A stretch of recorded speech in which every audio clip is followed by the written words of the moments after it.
Hey everyone, you are listening to the Divergent Conversations podcast.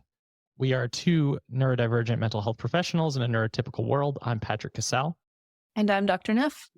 And during these episodes, we do talk about sensitive subjects, mental health, and there are some conversations that can certainly feel a bit overwhelming. So we do just want to use that disclosure and disclaimer before jumping in. And thanks for listening.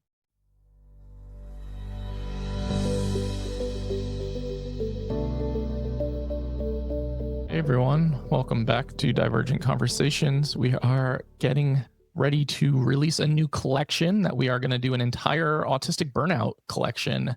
And pretty exciting because we just did a collection on not your typical wellness. And I feel like I am already in burnout. So this is a really fascinating time to start this series.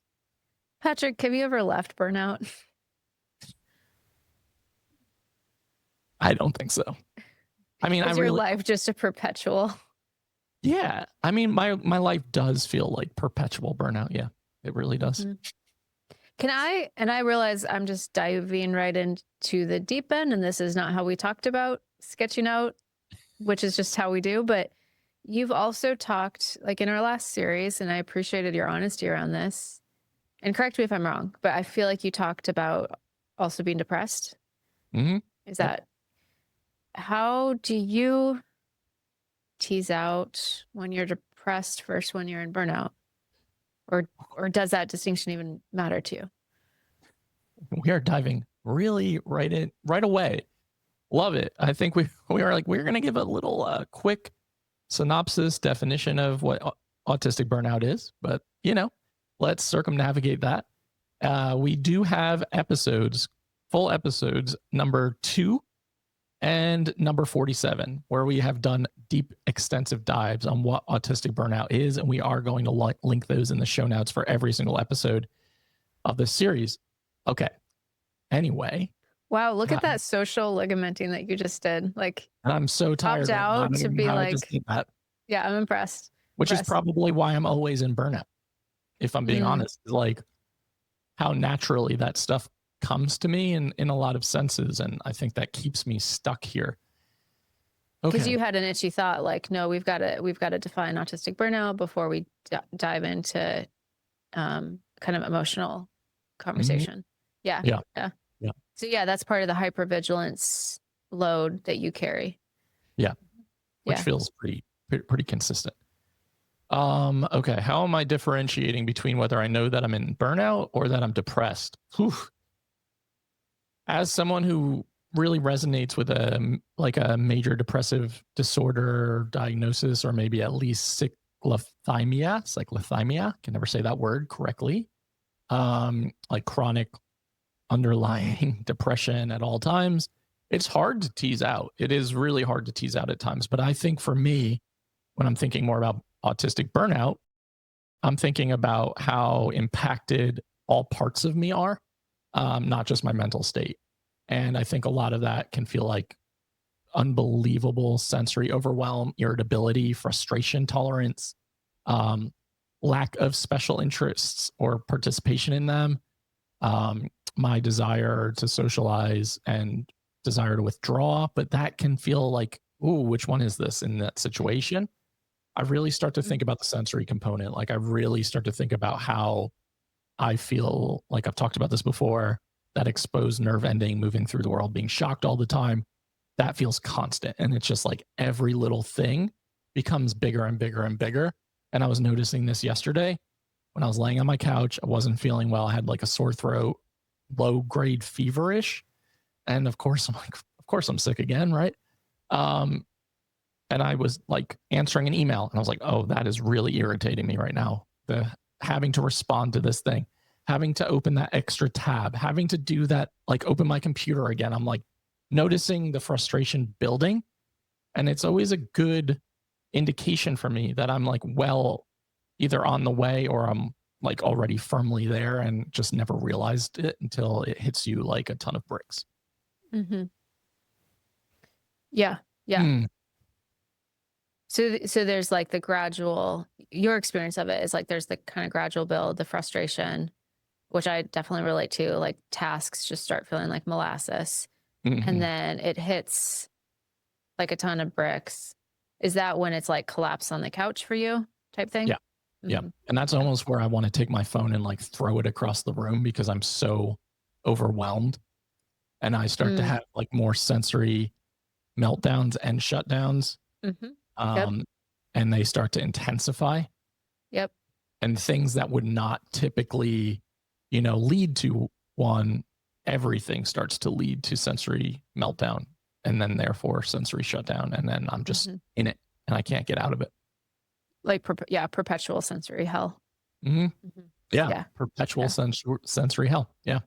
Burnout. Like I'm thinking of like if burnout was a city and it's like, welcome to burnout. Welcome to perpetual sensory hell.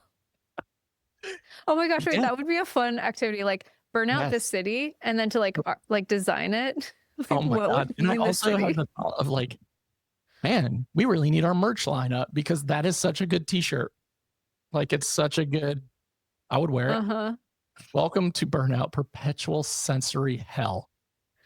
Oh, We need a clever name for our burnout city too. Like mhm. um burnout burnout something. And then like yeah, that would be the tagline. And then what would the restaurants be in our Oh my burnout God. For me, city? it would be like Applebee's. It would just be Applebee's. Like you would have no other options and people would be coming through singing. Have you ever stepped foot in one when they're like singing happy birthday? Um, yeah, it would just be that on like a loop. And all you can eat is like those sizzling, disgusting steak platters that come out scalding hot and they're like smoking in your face. And you set it down in front of you and it just burns you immediately. But then the smoke is hitting you in the face and it just tastes horrible. Like, All wow. the clothes are made of wool, scratchy wool. Yep. Yep. You And your can't get socks are any really clothes. uncomfortable. Like your socks are like irritating your toes the entire time. The temperature is never right. It never and the houses all of the houses are doing laundry and the like exhaust from the and they're all using like fragrant the dryer sheets that and like Mhm. the fragrant when you walk by a house doing laundry and the exhaust it just smells so chemically. So Mhm. all the houses are always doing laundry with a terrible fragrant. The only the only vehicles that exist are ambulances and fire trucks with their sirens on, and they just drive up and down the street casually. But it's like the ice cream man, but that thing is just blaring all the time. Someone needs to like take this transcription. Okay, I'm not actually saying people should do this because controversial, but like and turn it into an AI video. You know how they can like make videos now and turn this into a city. Oh my God, Except I this is wouldn't want to watch that video because it'd be too overstimulating. right. Yeah. Yeah. And you're like either understimulated all the time and you're just like wanting to crawl out of your skin, or you're so overstimulated that you're just curled up in a ball and you just can't get out of it. So the Mhm. understimulation, that is, yeah, because I will feel understimulated and burnout because I lose access to my curiosity when I'm in Yeah. burnout, which is for me, like I said this, I think, oh, I don't know if I said it on the podcast or if I wrote it in relation to my OCD. I talked about how this was a new insight recently. I fill my mind with ideas in order to escape my thoughts. And Ooh, curiosity is how I do that. So when right. I lose access to curiosity, that to me becomes a trigger for depression partly. So that for me, burnout often will lead to depression. Yeah. But it's that understimulation of Mhm. I'm understimulated, but nothing sounds good. Like reading a book, Right. like doing a creative project because I Yep. don't have energy for it. And so it's also different than and because this becomes an important distinction. Anhedonia, I'm probably mispronouncing it, but like the loss of pleasure, which is part of depression. There's that, but then in burnout, for me, it's I just don't have energy, Right. and that feels different. It does feel different. And because you and I are both AuDHD, I feel like I'm always in that space where the ADHD side is so understimulated in these moments where it's like I need something to feel creative or to feel stimulated, but I don't have the energy. I don't Mhm, have capacity. mhm. So you're almost wrestling with yourself in that way. And that's what in my past life when I struggled more in my relationship to alcohol, that's when I was most vulnerable to go to alcohol because it's like, well, this is going to be like kind of some passive dopamine while I'm Yeah. doing this other thing. Hmm. And obviously, filling our systems with alcohol is not going to support burnout recovery. Right. But I think it makes sense that I think a lot of us do that for that stimulation, especially if we're AuDHD. Yeah. 100%. Yeah. So it's so fitting that we go from wellness to burnout, and I'm in it. Like I can feel it intensely. And I realize like it's only June 12th right now. And I have Mhm. so much left to do this year. And this is, I don't know if you're like me, but like in my head, I'm like, it's June. This is supposed to be the best energetic months because it's summer and it's sunny. And I know for me, Hmm. I'm very sensitive to that. Is that true Yeah. for you? Or is summer usually actually your better months? Yeah. I mean, energetically for sure. I always feel myself like slowing and shutting down once like middle of October comes into like March ish. Mhm. But I was having this thought and association the other day about how it is June, how it's like quote unquote nicer weather outside. There's more sun. And because I'm so sensitive to temperature and heat, it's so hard for me to be like excited about that while a lot of other people around me are like gearing up for spending significantly more time outside. And I'm like constantly trying to seek shade or ventilation or like, how can I regulate my temperature at all times in order to like participate in this part of life? Mhm. Yeah. Yeah. I mean, and I've heard a lot of other folks talk about that too, is so even if, because I think I might be making this up, but I don't think I am, but I don't know the academic research to cite. I think one thing I've read about ADHD is that we can be more sensitive to kind of like circadian rhythm shifts. And so the sun. So I think for a lot of us, sometimes we do feel more energy with the sun. But then there's, again, especially if we're ADHD, there's regulating our environment if we're outside. There's bugs, there's the brightness of the sun, there's the temperature regulation. Yeah. So even if we are in bodies that perhaps benefit from more sunlight, then that's also something that we have to navigate of like, how do Yeah. we do that in a way that feels okay? Hmm. So we're both wearing black right now too. Well, I'm I mean, always wearing black, you're so always wearing black, you're but just like, copying me. yeah, yeah. Welcome to the club. I was real dark in my office because it's like later in the day here.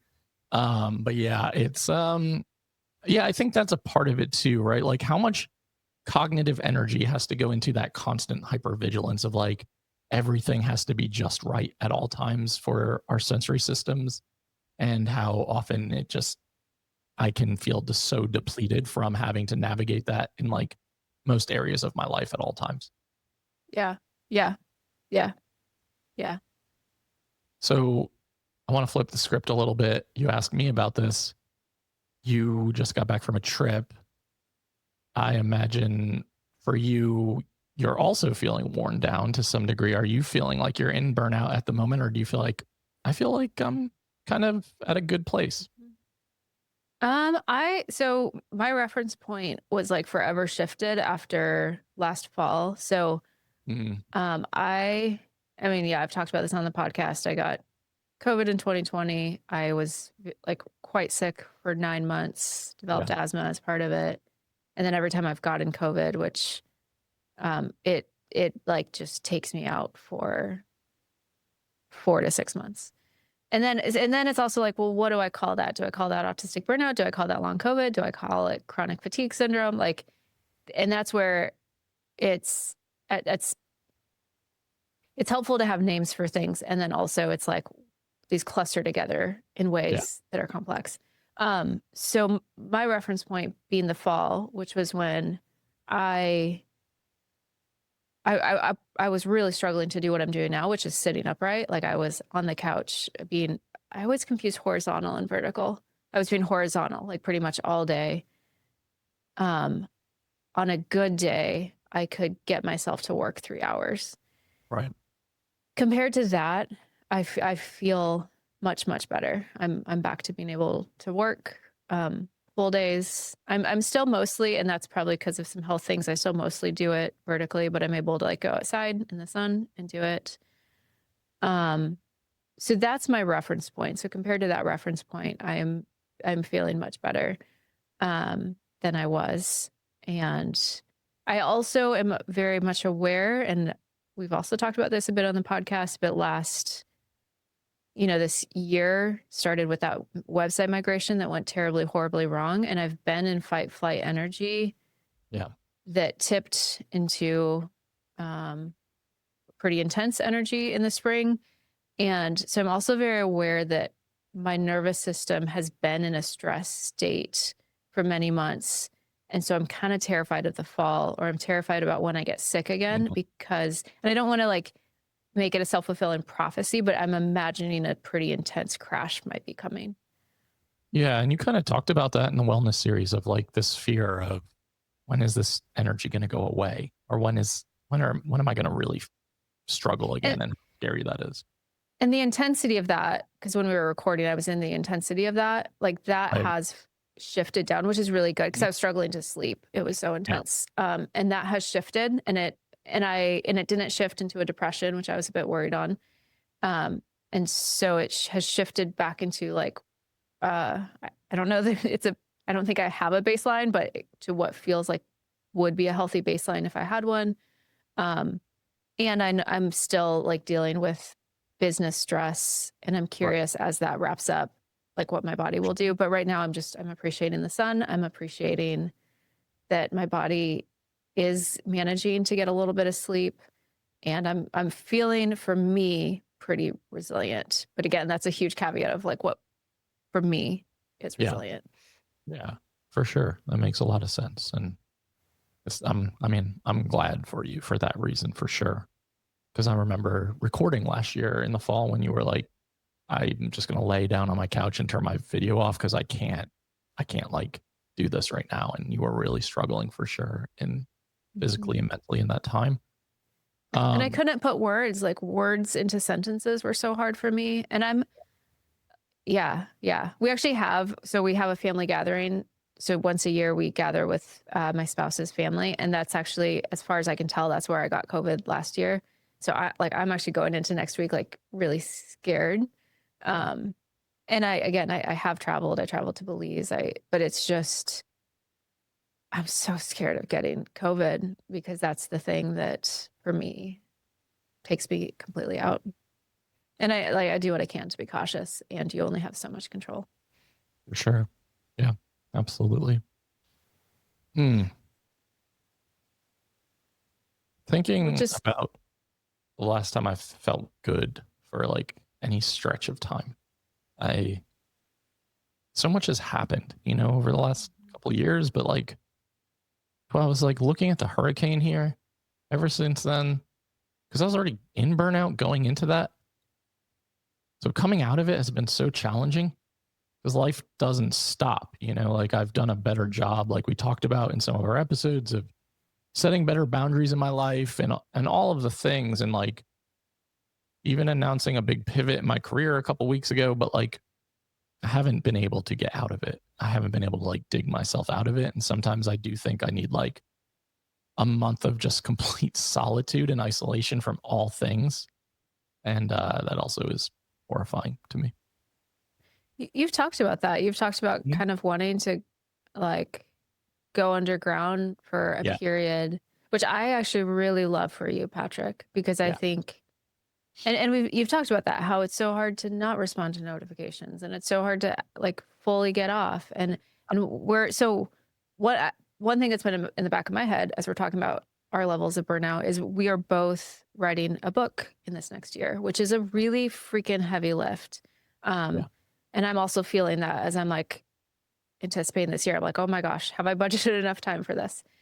Mhm. Um, and where was I going with this? Oh, I think the thing about like, yeah, we were texting about this well, not recording, about how important it is to hold on to your mind when you're writing a book and to have access to your mind, and how hard that can be when we're like in the pings and the pongs, Mhm. and how you're, in addition to writing a book, thinking about career shifts. And I am so excited for you, if you actually make this happen, for you to have a season of going dormant. And like the image that keeps coming to my head is like roots and soil Mhm. and ground, and then like coming Yeah. back from that with something that feels really deeply rooted, that feels new, that feels so aligned for you? Because I Yeah. think the tension I've felt as we've been recording, there's something that hasn't felt aligned for you. And would you say that's part of your burnout even, is like friction around that of the way your work, I don't know, alignment, work, burnout, Yeah. these words are Yeah. associated in my head. Do they make any connection for you?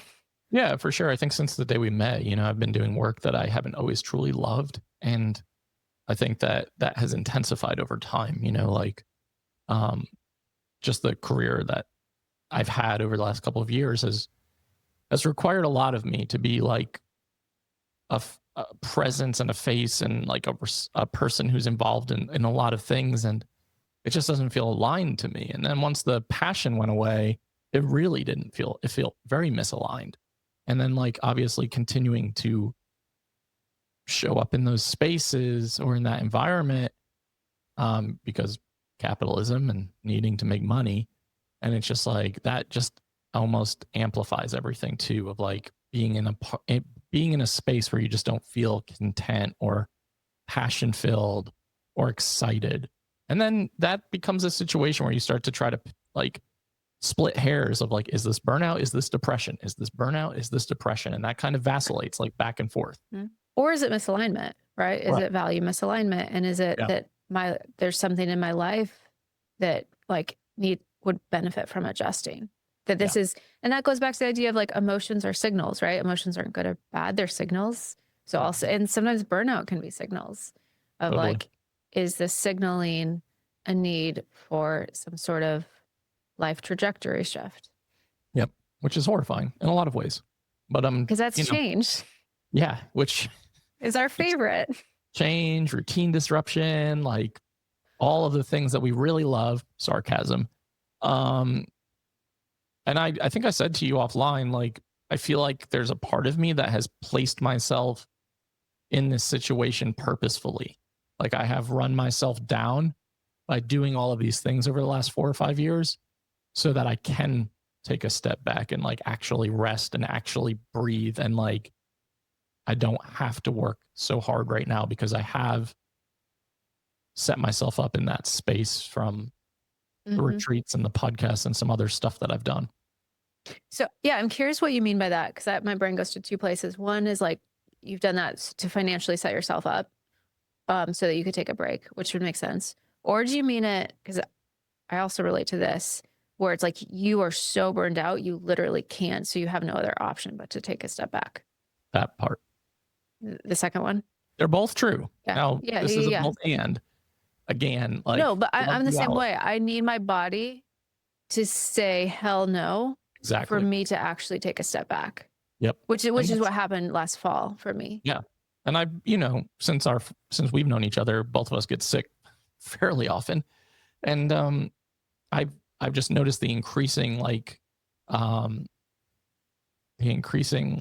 that I'm getting sick more and more and more and more. I'm more and more fatigued all the time.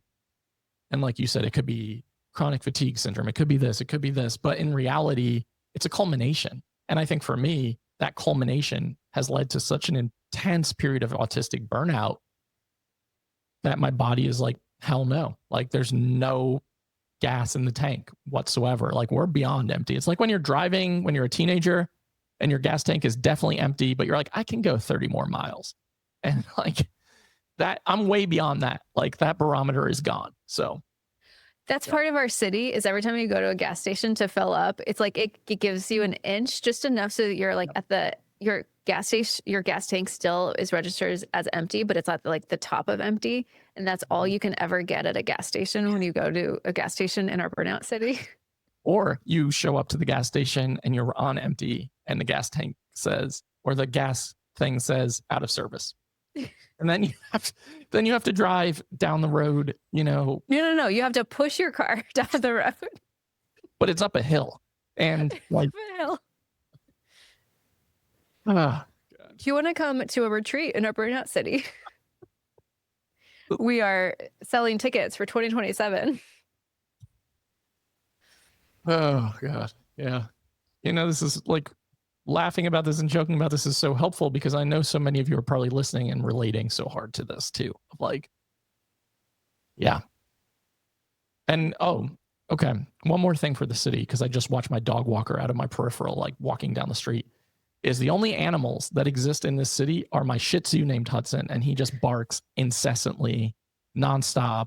Doesn't matter how often you try to get him to be quiet, and like it just doesn't ever, never, ever, ever stops. None of the cute, fluffy animals are there. No. So that's it. Just the barky ones. Yep. And the cats that throw up.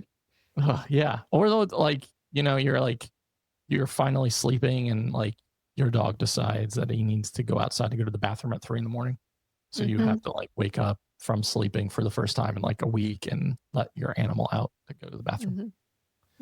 Sometimes what are the beds made of?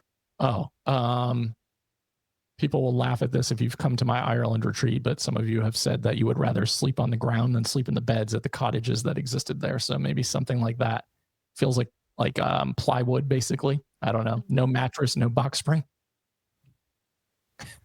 But it's like one of those pillows that you get at a hotel that is way too soft and it's like lumpy, and like you keep trying to like put it behind your head somehow, and like you're squeezing it in half to give yourself support, and you just cannot get comfortable. And then in the middle of the city is like an accommodations center. But to get accommodations, you have to wait in line for 6 hours in the sun and listen to like loud music and parades going by you. Yeah. And then by the time you finally get to the accommodation desk, they like give you like earbuds, like sleeping earbuds. Yeah. And they're like, you're welcome. But they only have one. So you have to choose which ear it goes into. Or it's like the DMV where they just put the sign on the desk and they're like going to lunch, and you just have to stand there for 30 more minutes. Oh man. This could be a fun movie. I think you could come up with some cool visuals for this. So, we'll see where that goes. Yeah. And in all seriousness, like I think this is a hard place to be. And, the differentiation, you do such a wonderful job with like the Misdiagnosis Monday post and the Venn diagrams that are so useful visually for people to kind of make sense of. And the burnout component of like, is it depression? Is it autistic burnout? Is it A, B, C, D, E, F, G? And I think everything we're talking about wrapped up into like this experience, is what it is for me. And that's how I know when I'm there. Yeah. Yeah. And I like, you said something a moment ago. I like that it's like this constellation of experiences. Yeah. And I think that when I think about, and when I talk about burnout recovery, that becomes a really important part of the conversation. Is it's not like, I think sometimes partly the autistic mind, we want to be like, well, is it this or is it that? And then what's the treatment? And it's with autistic burnout, it's multi-systemic. And so it's not like there's this one treatment. It's like, well, okay, your nervous system's probably been dysregulated for a long time. Is your sensory system regulated? How's your sleep? How's your health? This is a hard one. And we talked about wanting to do a series on food, which I do, but also like, are you eating things that's causing inflammation in your body? So it's also like there's a lifestyle factor to it. There's just, because our systems are so vulnerable and we're moving through this world, it's a multiple system thing. And then of course, if we're having any mental health condition on top of that, or medical condition on top of that, those are also some of those drivers for burnout. Yep.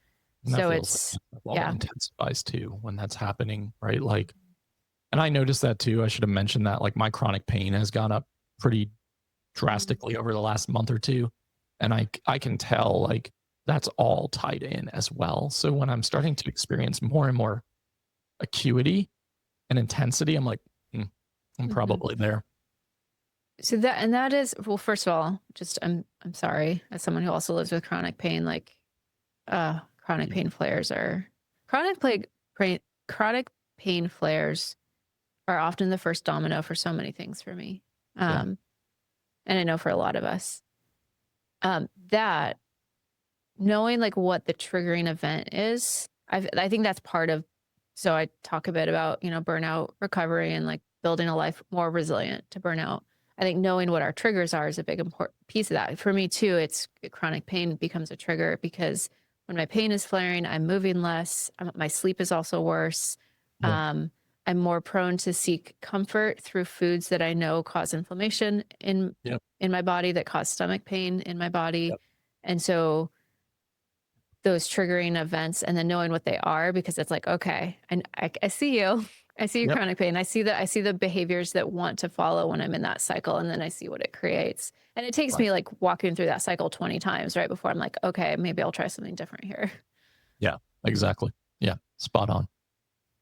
Spot on. And it's interesting, if you make a post or two about burnout on social media, for example, and you'll get comments of like, isn't that just everyone's experience of life? Like, doesn't everyone just experience burnout because we live in capitalism and the world is on fire and like all of the And we things? do. Like all humans probably in modern society are experiencing some level of burnout.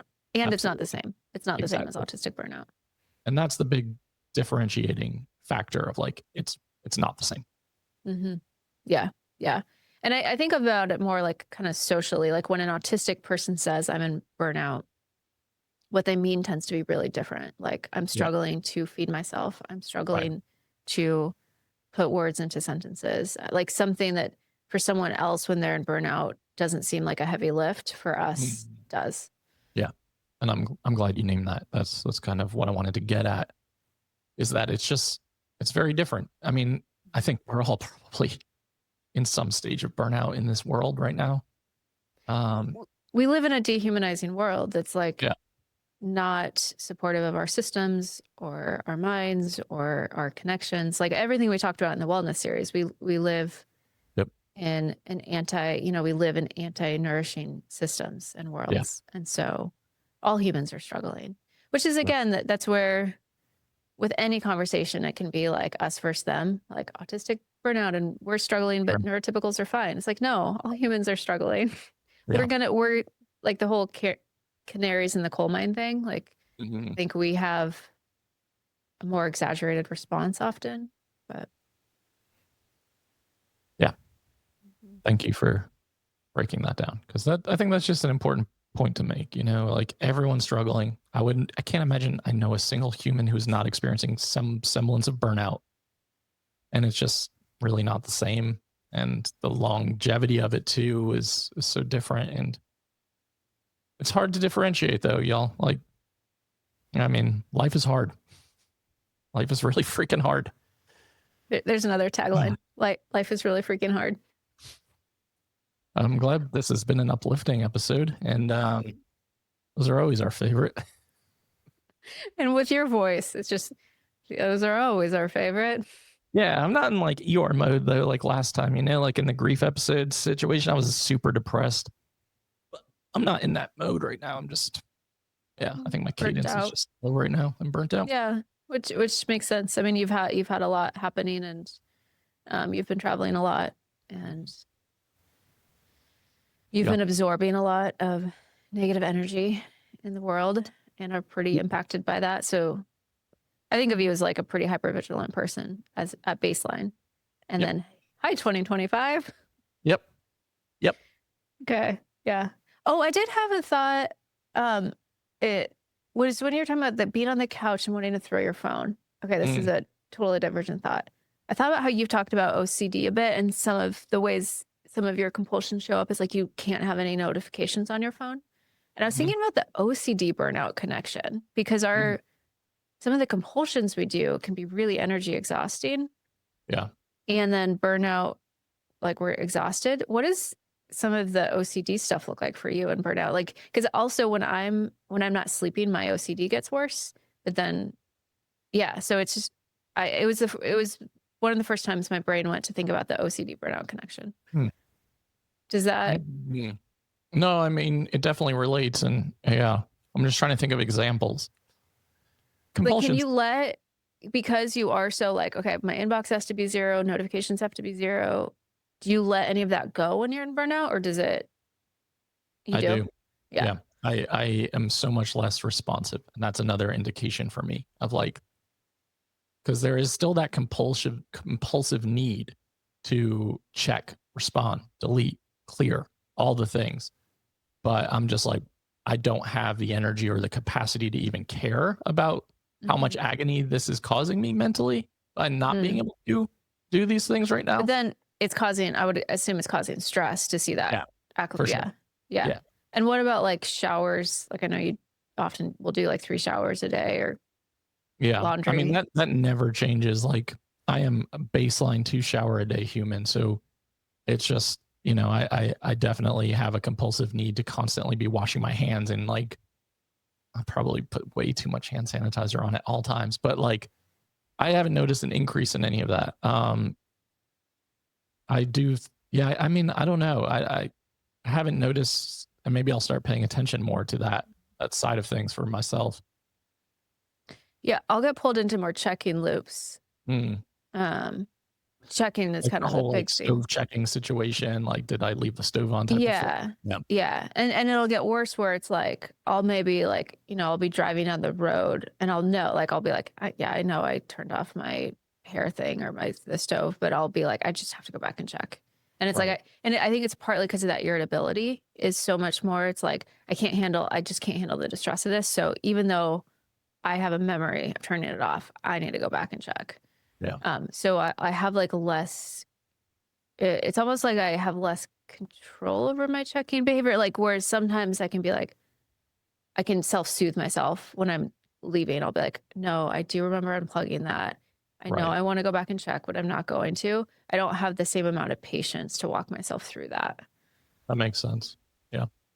I do have like, yeah, I do notice actually, now that you say that, like the compulsive need to check and clear things intensifies, but I don't actually do it.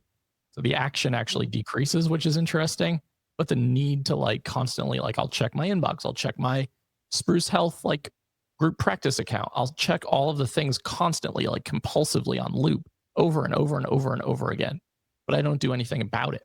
Like I can't. Yeah, I do that too. Like, because the only kind of work I really have access to is passive work. So Mhm. I'm checking, but then I'm not actively working on anything. So I'm Yeah. just sitting there stressing Yeah. myself out. Yep. Yep. We're really smart, Patrick. I'd like to think so too. Yeah. Yeah. This is a recommended burnout strategy. Just like Right. passively work, checking on all the accumulating work, Mhm. Mhm. stressing yourself out. Yeah.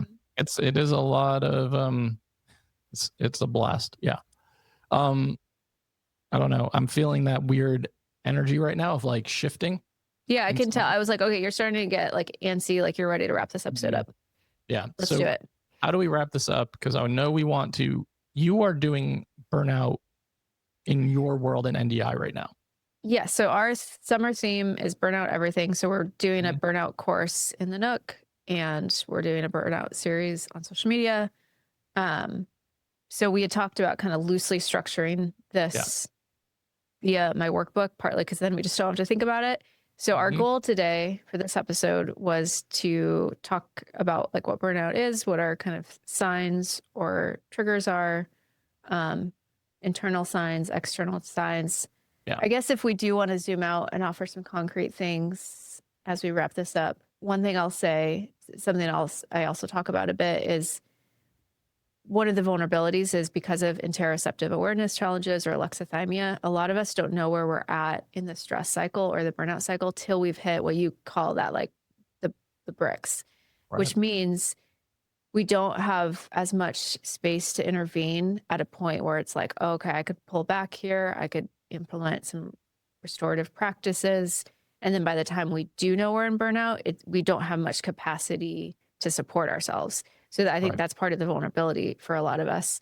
So one of the exercises that can be helpful when we're thinking about burnout is to spend some time thinking about what are my external markers, what are my internal markers, what are my triggers. So like for you, chronic pain is a known trigger. For me, when I get pulled into an insomnia loop, I know that's a trigger. Or when something really stressful happens in my life, I know I get a spike of cortisol energy, typically followed by a crash. So I know that's a trigger. Um, but for those who have interoceptive awareness challenges, really focusing on the external triggers. So maybe it is something like we've been talking about of like, I'll start doing more passive work, but not active work where I'm just like checking things. Or Mhm. maybe it's relying on safe foods more. I know for me, when I'm in burnout, like give me 3 Amy's gluten-free vegetarian burritos a day and I will just eat that. And that'll be the only Yeah. food I eat. So, or it's like, we'll look more autistic. Like, and by autistic, I mean like like diagnostic criteria, like those traits that often tend to elevate during stress, like need for sameness, need for routine. Socializing is going to get harder. Communication is going to get harder. So we will look more autistic when we're starting to track toward burnout. So people knowing what their external signs are, I think, can be really helpful, especially if you have less access to your kind of internal signals. Yeah. Yep. All of that. Yep. And the reason we're following your lead this month or this season is like path of least resistance, y'all. We know it's an important topic. We know so many of you are dealing with this, including ourselves. So path of least resistance in terms of like, what collection are we going to do this series? Because we were literally like, what are we gonna talk about? Yeah. Because that's how we plan this podcast, is what are we going to talk about? We go back and forth about it for a while. But we hope this series collection is going to be helpful for everyone, and hopefully helpful for ourselves as we move along it as well. One thing I want to also add is like, this is when we start to see a lot of people who are discovering that they're autistic later in life, is when you have hit such intense periods of autistic burnout that something has to give. Like, something becomes acutely aware that like, all the things I've tried, not exactly working. All the ideas that I had, potential diagnoses, etc., they're not lining up. Like, this is when we're seeing a lot of intensification. Absolutely. I would say for a lot of adults, this is when they get identified as autistic, when they're burnout. And that's something I like to, when I'm doing clinical trainings, I like to teach people that, because it means the moment that they're like catching the person or interacting with them, it's not just about the autism, it's about the burnout. Right. And that's a really vulnerable time for a lot of us. But yeah, because also the masking, like we aren't able to mask in the same way when we're in burnout. So for a lot of autistic adults, it's like they're wrapping their mind around an autistic identity and they're grappling with burnout at the same time. And that's a lot for a person. It's a lot. It's really heavy. It's really heavy. So y'all are not alone in this, okay? If you're in this space, just know that. And we're going to link a ton of resources in the show notes. And like I mentioned before we started talking, really, episodes 2 and 47, where we kind of deep dive like more clinical definition of autistic burnout. So reference those as well. We're not going to deep dive that in this collection. Just, there's no need to reinvent the wheel. So anything else? Okay. No, I think that's a good summary. And then I think we're going to next episode talk about kind of how to think through building a burnout recovery plan. Yeah. Yep. Yeah. So we'll give you some more tangible stuff in the next episode too. And hopefully you can incorporate that into your day-to-day. Ooh, what if our city gets a makeover as we go through this series? Okay. We are going to continue this burnout city. What was the tagline? I already forgot it. It was like sensory hell something. Oh goodness, the place for sensory hell or pervasive chronic sensory hell. I'll have to re-listen to it. It was a good tagline. I already forgot 45 minutes later, but yeah, we're going to continue talking about this, and that's just going to help us really build this world and hopefully create a more neuro affirming one as we go. So episodes are out on Fridays on all major platforms and YouTube, and you can like, download, subscribe, and share. And goodbye.